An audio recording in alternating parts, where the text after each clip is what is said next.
Jangan lupa untuk subscribe dan nyalakan lonceng notifikasinya. PKB menepis isu renggangnya hubungan PKB dengan pengurus besar Nahdlatul Ulama yang terjadi belakangan ini. Penegasan yang disampaikan PKB tersebut bertolak belakang dengan pernyataan Ketua Umum PBNU Gus Yahya yang menilai pengurus PKB sedang merenggangkan diri dengan NU.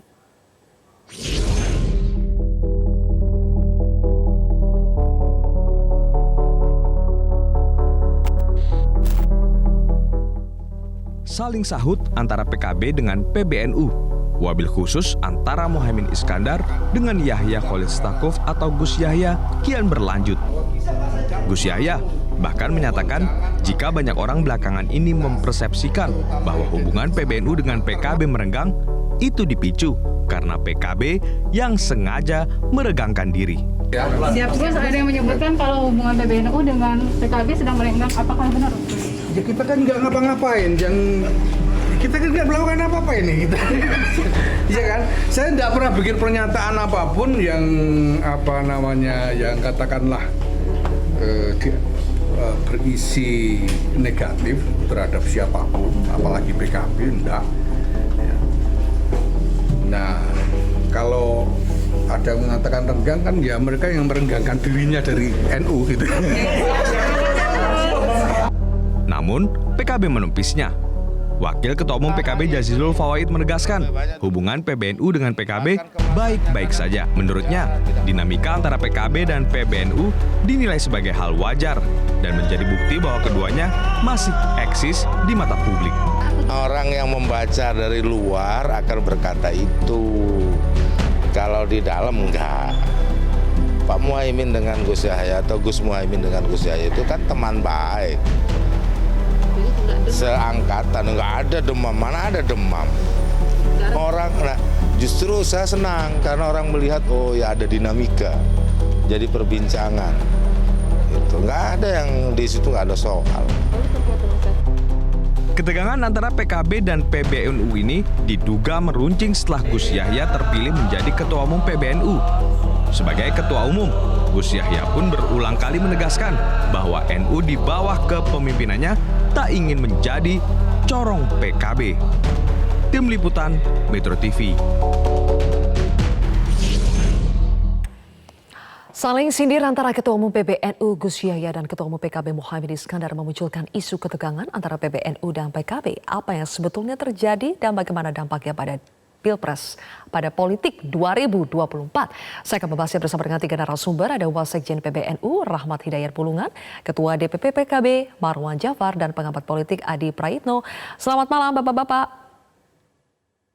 Malam, Zulfian. Saya akan ke Pak Marwan dulu ya. Pak Marwan, benarkah PKB sedang merenggangkan diri dari PBNU? Saya kira tidak ada itu. Justru malah sejak awal PKB yang diserang duluan. Kalau kita merunut dari awal, statement dari awal, itu justru PKB dan Pak Muhaimin yang diserang duluan.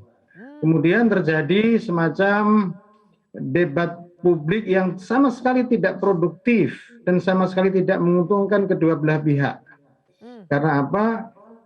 Kita kan diajari oleh Kiai Ahmad Siddiq bahwa ada ukhuwah Islamiyah, ada ukhuwah Watoniyah, ada ukhuwah Insaniyah atau ukhuwah Basyariyah, ditambah lagi ada ukhuwah Nahdiyah.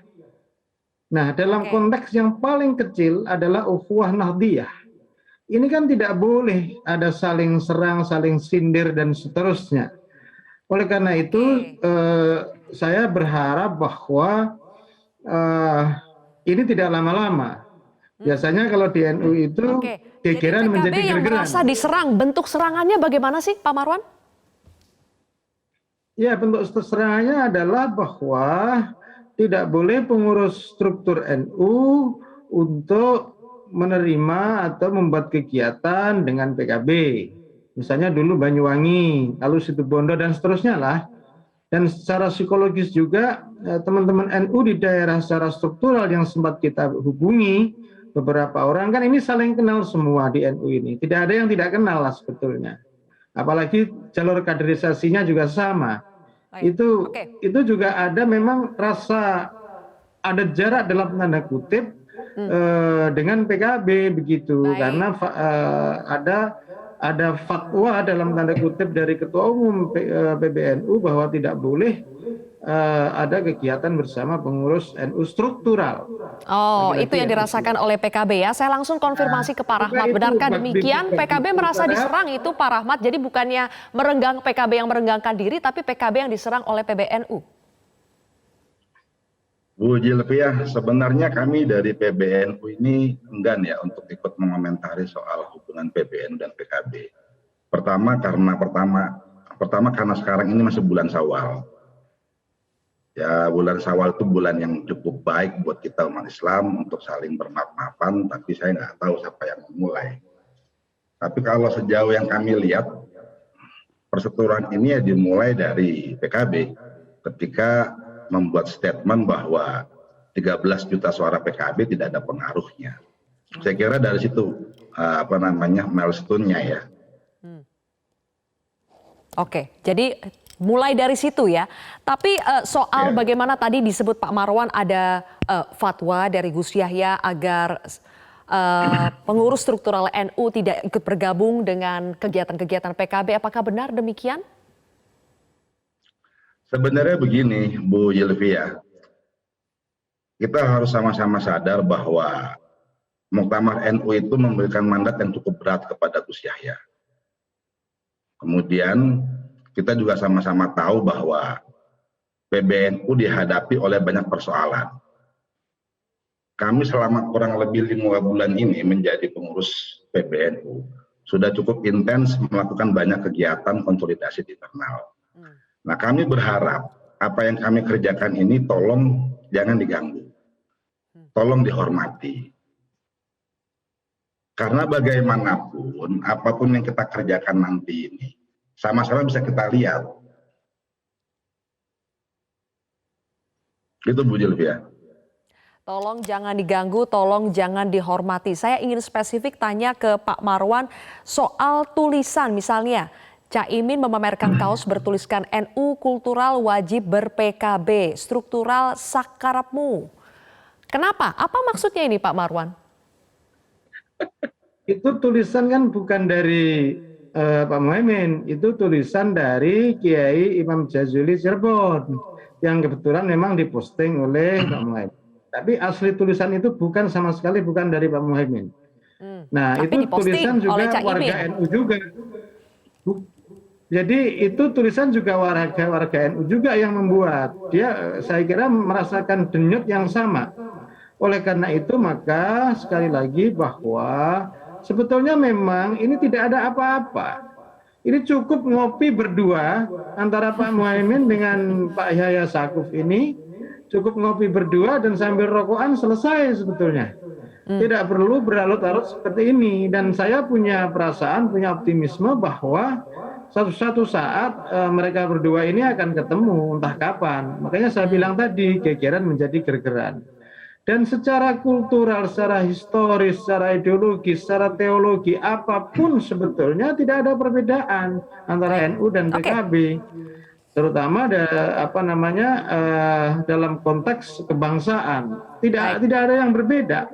Waktu saya masih dulu menjadi ketua fraksi di DPR itu, semua hal hampir kita konsultasikan dengan PBNU. Dan PBNU juga sebaliknya berharap mendapat info-info terbaru dari DPR, misalnya termasuk undang-undang, termasuk isu-isu strategis, dan seterusnya. Jadi hubungan itu bisa dikendalikan lebih pada hubungan produktif untuk negara. Oke, kalau menurut Pak Marwan sebetulnya tinggal ngopi duduk bareng ya. Saya ingin tanya ke Mas Adi, kira-kira apa nih yang menghalangi, yang membuat belum ada kesempatan antara dua tokoh besar ini untuk duduk bersama? Apa sih sebetulnya akar masalahnya, Mas Adi? Ya, saya kira memang agak sulit untuk mengatakan bahwa NU dan PKB itu saat ini baik-baik saja, Sylvia. Tanda-tanda alamnya sudah banyak ya, seperti yang disampaikan oleh Pak Marwan ataupun Pak Pulungan, yang jelas sebenarnya bibit-bibit dari persaingan ataupun hubungan yang kurang mesra ini kan sejak awal terjadi ketika misalnya Pak Gus Yahya itu bilang bahwa pertama ya, NU itu harus dijauhkan dari kepentingan politik elektoral dan tidak akan mengusung Capres 2024. Itu kan secara tidak langsung menusuk jantungnya Pak Muhaimin yang pada saat yang bersamaan begitu aktif melakukan kampanye politik, mengonsolidasi berbagai kekuatan politik ya, tentu untuk pencapresan di 2024. Yang kedua, anasir-anasir yang kemudian bisa ditangkap oleh publik misalnya, teguran yang diberikan oleh PBNU kepada sejumlah pengurus NU di wilayah ya, tadi disebut di Sidoarjo ataupun di Gresik, yang mendeklarasikan dukungan terhadap Caimin gitu ya. Ini kan suasana batin yang sebenarnya tidak kondusif, sesuatu hal yang baru sebenarnya, di mana teman-teman NU deklarasi Caimin kemudian ditegur. Yang ketiga yang bisa dilihat secara umum, tanda-tanda kenapa hubungan NU dan PKB itu relatif kurang mesra, karena kalau melihat komposisi struktur PBNU secara umum misalnya, ini kan agak pelangi. Kalau dulu memang relatif dinominasi oleh teman-teman yang ada di PKB, tapi saat ini kan kita tahu persis. Misalnya teman-teman Golkar juga banyak ada di dalamnya, ataupun misalnya dari kawan-kawan PDIP. Ditambah misalnya Gus Yahya begitu welcome ke berbagai elit-elit kunci dari berbagai partai politik yang menunjukkan kemesraannya, keharmonisannya, betapa NU itu ke depan misalnya diproyeksikan menjadi rumah besar kepada seluruh kader-kader NU yang terdistribusi di banyak partai politik. Di tengah kemesraan dengan elit-elit partai politik yang Mas lain, Adi, justru Gus Yahya tidak menarik NU menampakkan diproyeksikan kemesraannya menjadi dengan rumah PKB. besar. Saya ingin tanya Mas Adi, sebetulnya apakah memang Gus Yahya ini terlihat ingin mencoba supaya PBNU tidak eksklusif hanya untuk PKB saja? Atau sebetulnya ini tidak eksklusif untuk Caimin karena memang ada agenda Caimin akan maju di Pilpres 2024? Yang bicara to the point-nya begitu. NU di bawah Gus Yahya tidak mau dikapitalisasi sebagai alat kepentingan politik PKB. Kan itu yang sebenarnya ingin ditegaskan. Itu tadi yang saya sebutkan Zilvia. Di tengah Gus Yahya menunjukkan kemesraannya dengan berbagai elit-elit politik dari partai yang lain, justru Gus Yahya tidak pernah mempertontonkan kemesraannya dengan Gus Muhaimin. Itu yang belum terlihat loh. Ini yang kemudian membuat kenapa publik itu selalu menghadap-hadapkan.